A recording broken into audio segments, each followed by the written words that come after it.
Gode, may re-reaction video naman tayo ngayon. Si Bogoy na Koy!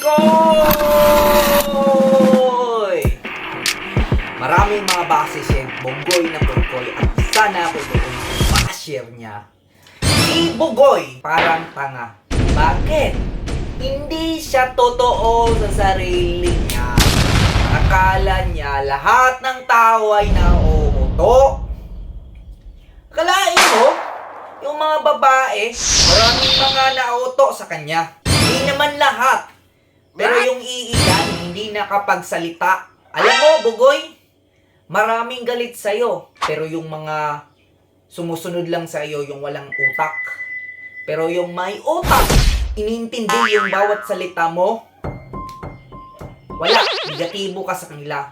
Kung tunay ka lang sa sarili mo, sigurado ako na maraming haranga sa'yo.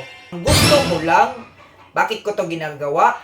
Para may matutunan ang mga Pilipino.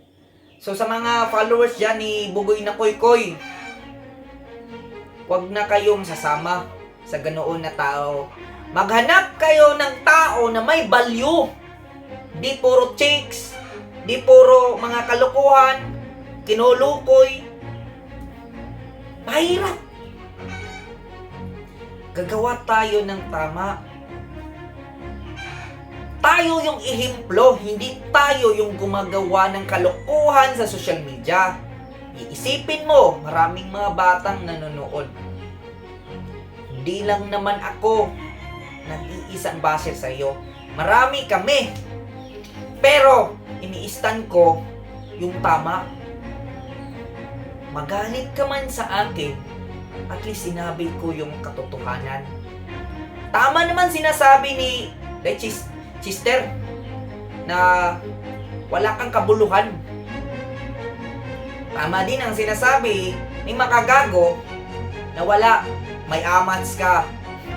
Wala naman tayong magagawa. Ganoon ang masasabi sa iyo yung mga basher. Bakit hindi mo inaayos yung sarili mo? Pinaglalaroan mo kasi yung babae at yung mga paraan mo na parang hindi ethical. So, yun lang.